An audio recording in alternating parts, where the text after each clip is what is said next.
I'm a feminist. I'm an Afghan girl. I'm a Southern traditional tribal Afghan woman who believes that girls should be in school, who believes that innovation should be at the heart of it, who believes that no conflict zone, be it Afghanistan, Yemen, Syria, northern parts of Pakistan, or even Sudan and Somalia, where girls' education should be used as a weapon in their political games. No.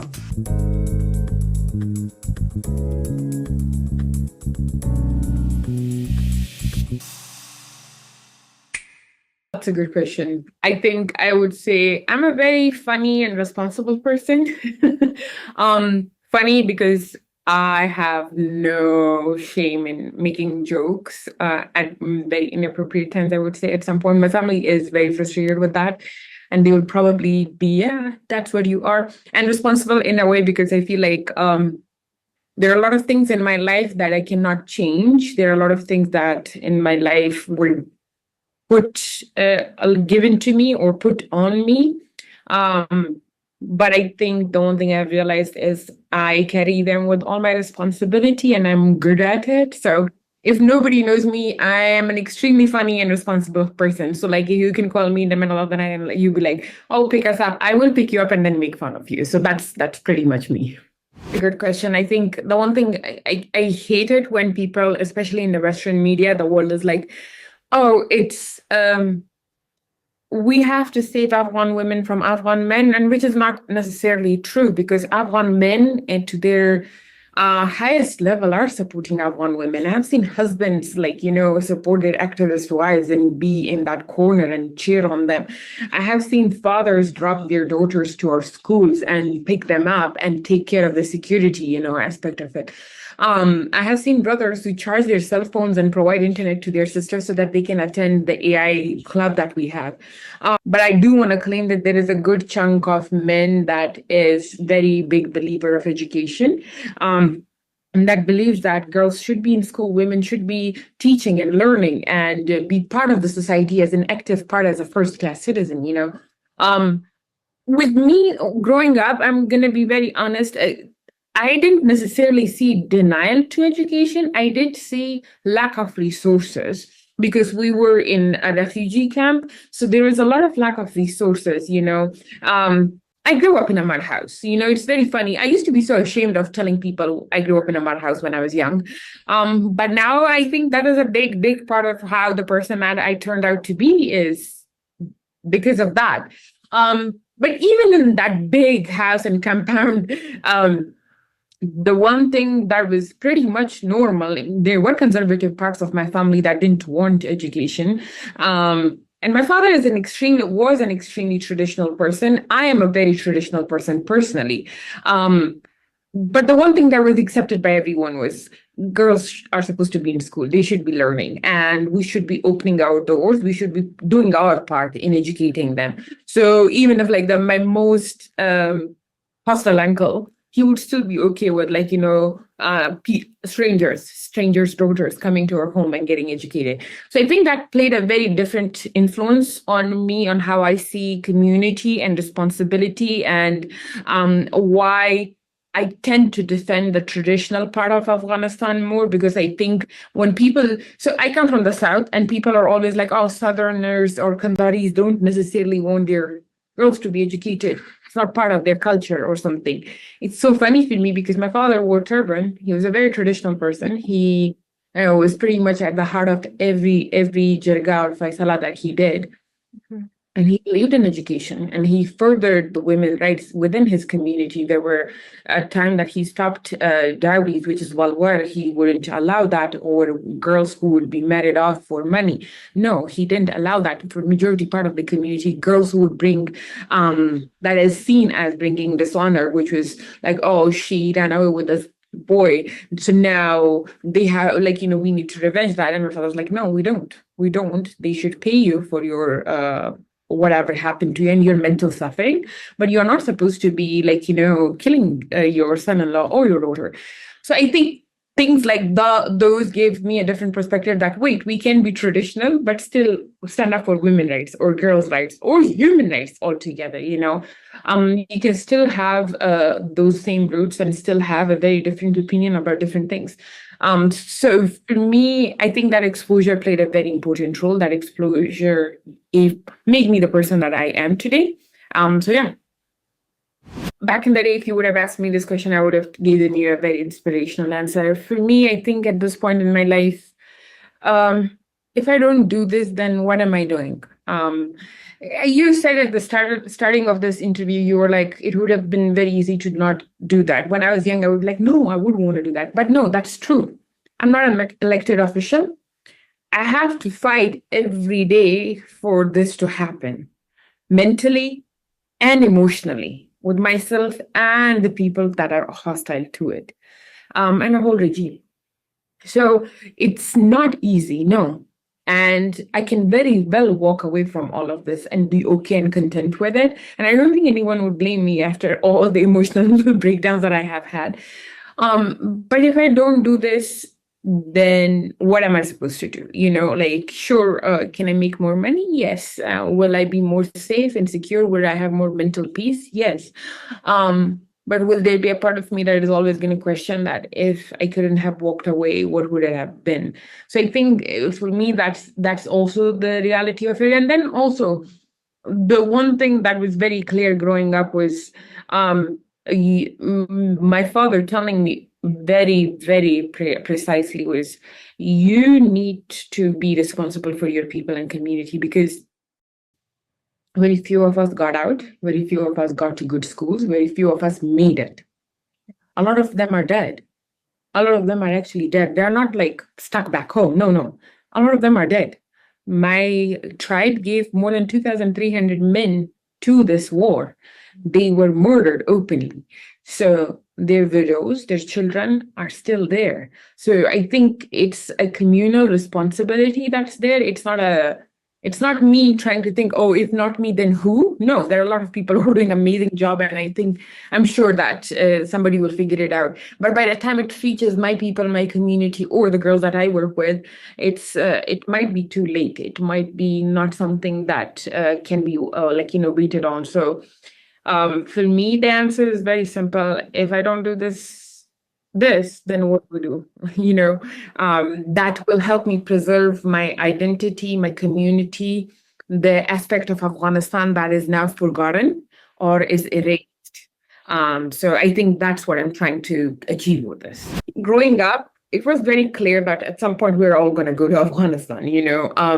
My family was in Afghanistan. The men in my family were in Afghanistan. The women were not, because the place we are from was an active war zone. People were dying every day, and they were being bodies would be sent back to refugee camps, because this young kid, he would be fighting against the Taliban, and then he would die, and then their bodies would be sent back. So the reason I say this, and these are, by the way, things that people don't like talking about. These are things that everybody's hush about, especially in Pakistan, and in the South, people tend to ignore in Afghanistan this whole narrative. But that's the reality of it. That is the reality of it. So when I was in the refugee camp, up until the age of 13, I thought I was living in Afghanistan, in a part of Afghanistan, because the community was very homogenous. We were everyone was the same tribe.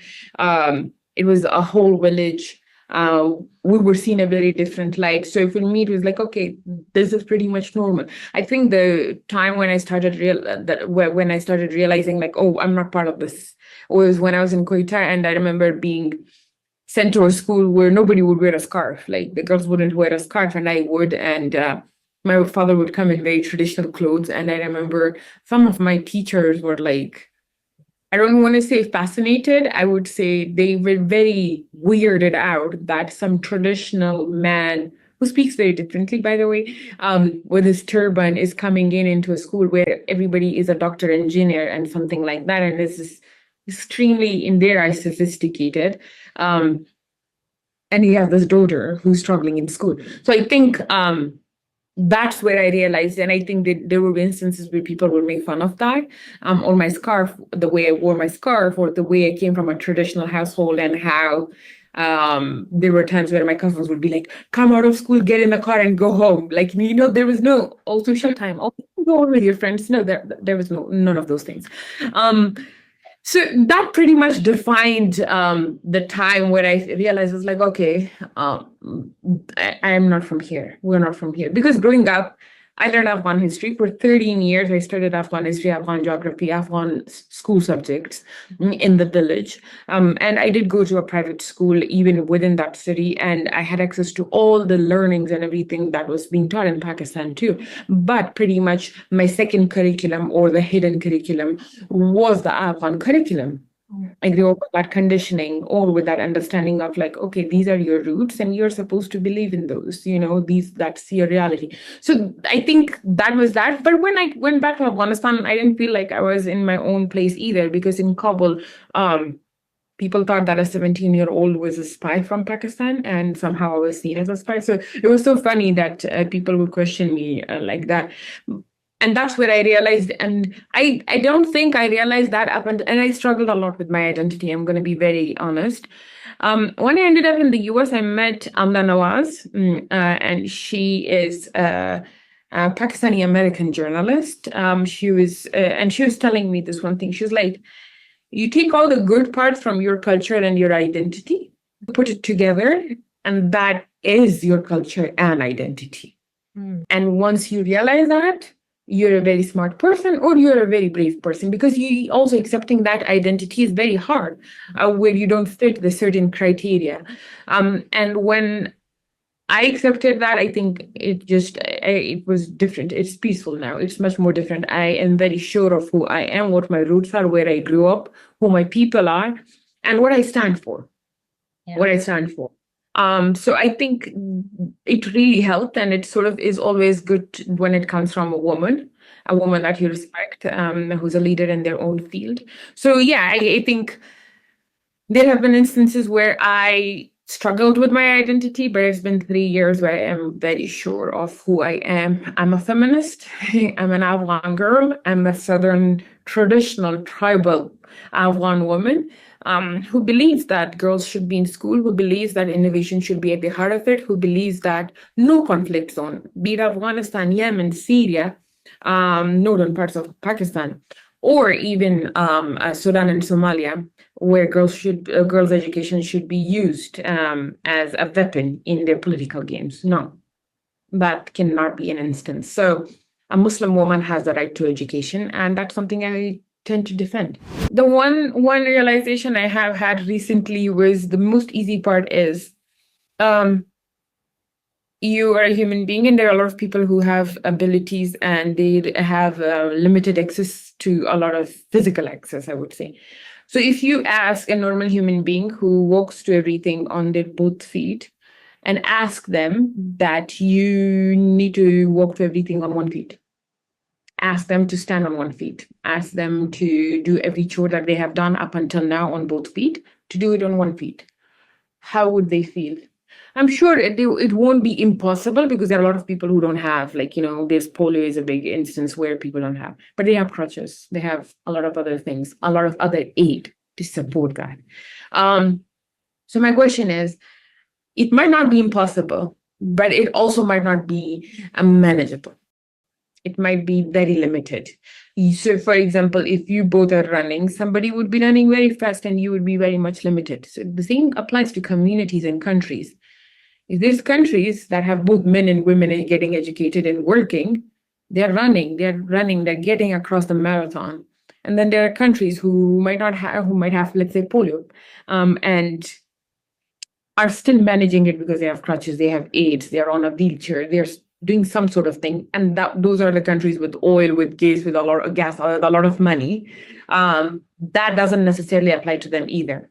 And then there are countries like ours. We're poor countries. We don't have aid. We don't have anything else. What do we have is people. So now expect us to run the same marathon and on one leg. It's impossible. It's impossible to run a marathon on one leg. You might be able to manage a few yards, but not the whole thing. So this is the example I have to give you. The reason is countries like Afghanistan, if you don't educate women, for a moment, forget everything else. Just think of the country on its own.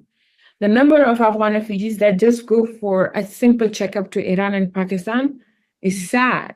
that it took us 25 years and we still don't have a medical system in place, where we still have to go to these countries to just get a simple access. Very well given you the answer, like Islam says you should be educated. Islam says if you need to go to China, get educated. But I think it's not Islam that the Taliban follow. If it was Islam, then they would be following other Muslim countries and letting their women be educated.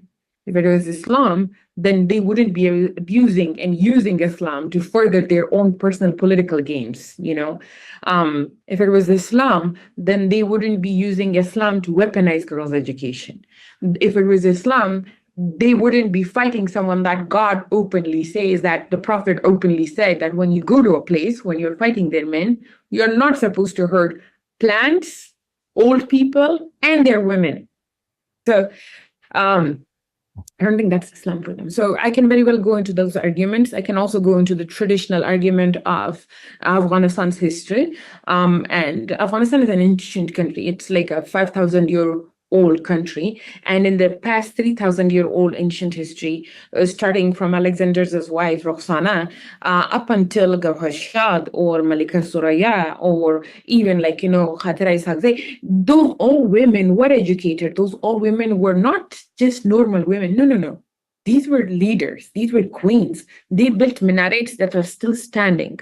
I'm sure the Taliban have not built a single thing that glamorous that Gawhar Shad built, or what Suraya did. Or else they would have been remembered in the next 100 years, just like Suraya is remembered right now. So you have to understand that the fact that it's not a traditional war, a conservative tribal war, it's not Islam war. It's just the Taliban furthering their agenda on what they believe, on how they see Islam, how they see Afghanistan, and what they can make money out of. There's one hadith that in which the Holy Prophet says that want the same thing for your, I'm paraphrasing it. You should always want the same thing for your brother that you want for yourself. And the big part of that is Muslim Ummah sees each other as brothers. But the one thing that I would like to call out is we're fake brothers to each other, fake sisters to each other. Muslim nations to each other are Islamophobic. They wouldn't stand up for the collective Islam. What they stand up for is whatever they are doing to their women is not our problem. It's not our thing. But they are your sisters, you know? That's the first thing that we need to understand. I think I would come to the West side of the Islamophobia too, but the biggest Islamophobia that is being used right now as an instrument is in Afghanistan, where women are denied their own Islamic right. Then Muslim countries, let's say Pakistan, Iran, Bangladesh, all the Arab countries, and Indonesia, why aren't they questioning them? They are making sure that their girls are in school. So why don't they want Afghan girls in school? And one argument that is given to me is like, we don't want to interfere in someone's household, but that's a whole country.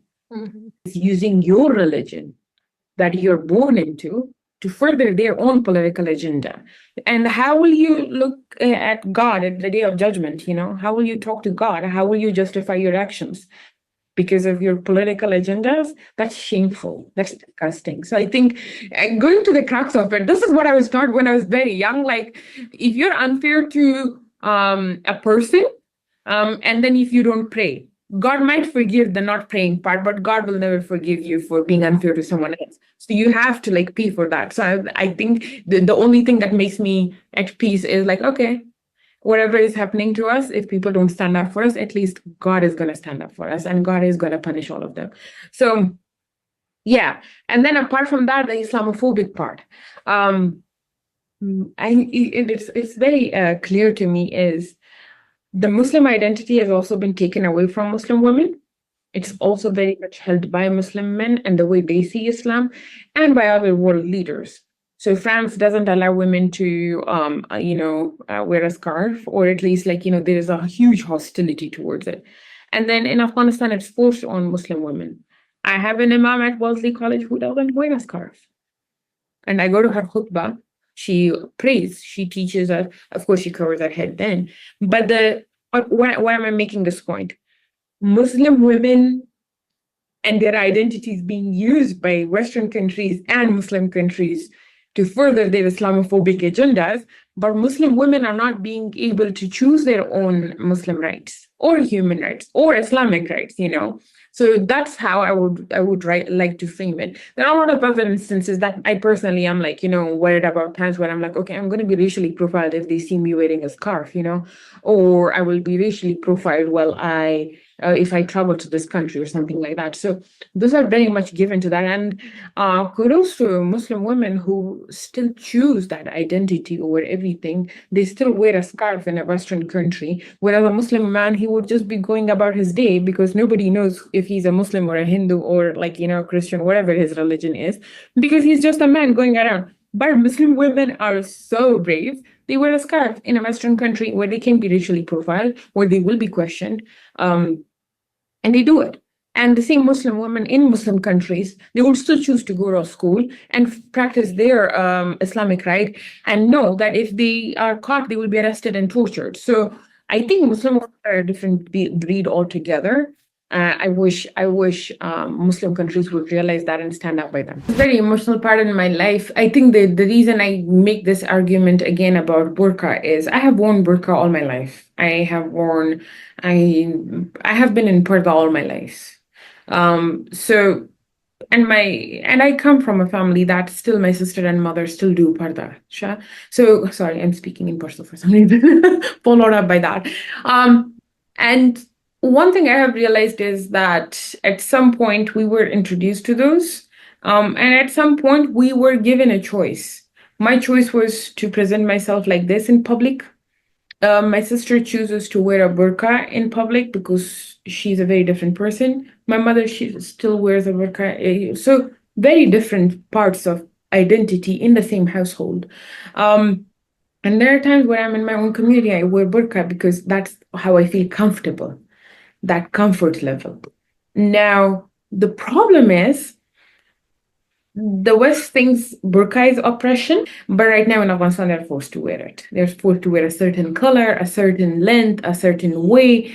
But Afghanistan is a traditional society. Even if the Taliban were not in power, women would still wear very pardana clothes, things that would cover their whole bodies. So my argument is, what is your burqa argument? Like, how do you base it on that? Because Islam says in that hadith where Holy Prophet said that modest women only show their hands and face and feet, and the rest of their body is covered. So for me, the question is, what is your argument with burqa? Like, how do you say the way you're wearing your clothes is not burqa, but the other things are applied as burqa? So I think it's again like, a matter of how I prefer.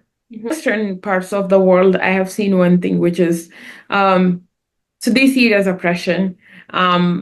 And they want to free women from that. And then Muslim men are like, oh, if you see a woman who's not covering her head or if she's wearing something, then she's not Muslim anymore. Whereas Muslim women do a lot of things that are not Muslim, that are not Islamic, and they still get away with it. So my argument is, let Muslim women decide. Let them be the people who will decide for everything. Muslim women come in all shapes and sizes. It's not only for Afghanistan, for every country. And they should be able to choose what they want to wear. Because at the end of the day, if they want to carry on their Muslim identity, they would know how to cover themselves or what to wear or how to wear it. So my argument again is, stop forcing people on doing how you think Islam want to see women. It's more about them accepting Islam and following Islam on the way that Islam is saying, asking them to believe in it. So it's a huge argument. It's not just me against the burqa or pro burqa. It's me saying, let us have a choice, because that's where Islam also is like, saying, cover your face, cover your head and, your whole body. A lot of women do that already. They might do it in different clothes. They might do it in different colors. But majority of the times, 99% of the times, they do it already. I think the situation back in the day was not very good either. The situation was very unstable. Our country was still at war, and the Taliban were fighting the national army. So I think that was the only thing that stood between that and what today's situation is. Today, Afghanistan is the only country that has banned young girls from going to school, teenage girls, and they are at war with young teenage girls. Women in Afghanistan cannot go to work anymore, or at least the work that they do is menial and limited and has no representation of women whatsoever in either identities. Um, if I could choose to go back home any minute, yes, I would go. I would have never left. The only sad part is if I go home, that won't be the same home that I left. So for me to return home, it has to be the same home or some form of it. I should be able to work, I should be able to study, I should be able to teach my students. I wouldn't want to do anything else rather than teach. But that's the reality is that right now that is very much limited and you cannot do it. So with that being said, my hope for Afghanistan is that we will come out of this dark period. We will have a better future. We won't be invaded anymore for political games. We won't be used by regimes for their political agendas or Islamophobic agendas. My hope is that the men and women of Afghanistan are free from this or any other puppet government. I think the global community is in a way in cahoots with the Taliban, I would say, because the global community keeps on saying, "Oh, we are so disappointed at what the Taliban have done." Okay, but what have you done to stop it or oppose it? Taliban are still having deals with Russia and China. But Taliban still are having a whole hosting TTP in Afghanistan. Taliban are still hosting terrorists, and what has been done? Nothing. So for me, the question is, sure, you're disappointed, but are you disappointed to a level where you're willing to take action? That's the main question, because the Taliban's families are still openly in all Qatar, and in and Taliban's family are still openly accessing the right to education, the right to movement, the right to mobilization and socialization, whereas the whole country of Afghanistan is being held hostage. They fear anything. I don't think they are worried about anything. So for you, my simple answer would be they don't fear anything, and the international community fears them. So that's one of the reasons they would rather not displace the Taliban for security than care about human rights and women rights. Wow. Learn, when it was started, was very different nonprofit. It focused on children from young rural tribal regions that would be integrated into public schools. Now Learn focuses mainly on girls' education from grade 7 to grade 12. We are active in Kandahar, Bamyan, Daikundi, Samangan, Herat. And the one thing that we do is ensure that girls stay in school. So more than 700 girls are educated in these schools. More than 700 girls are able to access education from grade 7 to grade 12. And the most important thing for me is that young girls are not only able to get access to education, but a place where they have safety, where they have access to different spaces like the AI club or the journalism club or the poetry club. So it's definitely my choice. And the point I want to make is, even if the right to education is accessible in Afghanistan and it becomes hopefully the part of public life, I would still be working on quality education and still trying to find better ways and integrate those models into our public spaces and public schools to ensure that girls continue to have best in quality education there is. So that's what Learn does, and that's where their mission is. Hopefully in the near future, we're hoping we not only expand our footprint within Afghanistan, but we hope to focus on other Muslim countries that are going through conflict or have been through conflict where young girls' education was weaponized. And now they really want to focus on new innovative ways to integrate learning into the communities. And we're hoping to focus on Syria, Yemen, Iraq, Sudan, Somalia, so all those countries, yeah. I think for me, I can easily say this to you because nobody in the West would understand this. So we just do tawakkal. At this point, it's not tawakkal. Like, we believe in God, we hope that He will take care of us, and then we do the things that we do. And if anything, from what I have learned as at my young age, is Allah is friends with those who do the right things and who are hardworking. So I think we're both of those. So we're hoping that when we do, believe in him and still do what we do and believe in the tawakkal, I think that happens with us. So far it has not been without challenges, but then again, you're tested in your hardest points, and we're being tested for that. So we're still hoping that there will be a light at the end of the tunnel. I don't necessarily see this as like international community or women. I think for me, I believe in a better Afghanistan, and I'm doing my part. I hope anyone who believes in a better Afghanistan, who believes in better rights, will do the same thing in their own forms. And that may be different. That may be teaching a girl. That may be not discriminating refugees. They're being in your country because they are literally fleeing injustice. That may be you ensuring that you sustain and fund programs that educate girls. That may be you going to school as an Afghan girl, all of those. So I am doing my part, and I'm hoping that I can continue doing that, inshallah. And then I hope the same thing from everyone else. I hope they take their steps on daily basis and ensure that they play a huge role or a small role in ensuring that young girls anywhere, not only Afghanistan, anywhere, get to be educated, get to be in school, get to learn. Huge, beautiful, glamorous, gracious mountains. That's Afghanistan for you. Whenever you fly over Afghanistan, it's the one of the most beautiful countries when it comes to landscape. At least I'm biased, so I don't know about others. We have gorgeous mountains. We have gorgeous, gorgeous mountains. And those gorgeous mountains tell a lot about the strength of Afghanistan. Mountains are grounded. They've been there way before humans. They're going to be there even if the human species goes extinct. And that's Afghanistan. It has been there for 5,000 years, and hopefully it will survive the next 5,000 years. It may go through transitions, but it's going to be strong. It's going to be glamorous. It's going to be gracious. It's going to have its moments, but hopefully it will survive all of that.